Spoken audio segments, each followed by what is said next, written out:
नमस्कार दोस्तों, India news के डिजिटल प्लेटफॉर्म पर आप सभी का बहुत बहुत स्वागत है, अभिनंदन है। मैं हूं आपके साथ सौरभ त्रिपाठी। दोस्तों, आपके घर के बड़े बुजुर्ग आपको एक सलाह देते होंगे कि सुबह 4 बजे जब सुबह आप पढ़ेंगे तो आपकी लर्निंग कैपेसिटी बड़ी स्ट्रॉन्ग होगी। सुबह सुबह उठकर आपको पढ़ना चाहिए। सुबह उठ के पढ़ेंगे तो आपको काफ़ी फ़ायदा होगा। उसका फ़ायदा क्यों होगा, क्यों ऐसे बड़े बुजुर्ग कहते हैं, उसके पीछे मैं आपको बताता हूँ। और मैं आपको ये भी बताता हूँ कि पढ़ने का पंक्चुअल टाइमिंग क्या है। अब पढ़ते कैसे हैं? हम में से पढ़ते तो सभी हैं, लेकिन तरीका क्या होना चाहिए पढ़ने का, ये जानना बहुत ज़रूरी है। हम में से बहुत सारे ऐसे छात्र होते हैं, वो बस बैठे हैं, कंटिन्यूअसली लिख रहे हैं, पढ़ रहे हैं, सिर को नीचे किए हैं। उससे क्या है, एक दिमाग कहते हैं ना कि एक बार जब दिमाग 1 घंटे के तक अगर आप काम करने के बाद थोड़ा-सा रेस्ट चाहिए।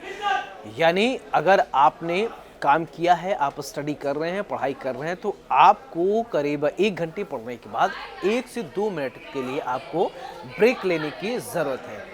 अगर आप 1 या 2 मिनट तक आप ब्रेक लेंगे, इसके बाद आप पढ़ाई करेंगे, तो ये आपके लिए कहीं न कहीं अच्छा होगा।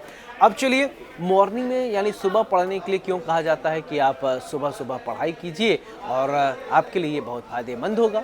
दरअसल कहते हैं कि जब रात को आप 6 से 7 घंटे सोते हैं और सुबह मॉर्निंग 3 से 4 बजे के बीच में, यानी सुबह 6 बजे तक भी आप मान सकते हैं कि इस वातावरण पूरी तरीके से चेंज हो जाता है। यानी एक पॉजिटिव वाइब्स हो जाते हैं। दिन भर की जो नेगेटिविटी होती है वो ख़त्म हो जाती है। उसके पीछे रीज़न ये है कि सूर्य अपने एक्सिस पे घूमता रहता है। अपने एक्सिस पे घूमने के बाद सूर्य जो है वो सब कुछ एकदम शांत होता है। वातावरण भी शांत होता है, माहौल भी शांत होता है, मौसम भी शांत होता है। और रात को आप सोए रहते हैं तो आपकी जो पैंक्रियाज, आपका जो आपके अंदर तंत्रिका तंत्र हैं वो अच्छे से काम करते हैं। इसीलिए कहते हैं कि सुबह का याद किया हुआ सब्जेक्ट देर तक चलता है। यानी आपको भी सुबह उठना चाहिए और पढ़ाई करना चाहिए। और इसके बाद अगर आप स्कूल में जाएंगे, काफ़ी फ़ायदा होगा। नमस्कार।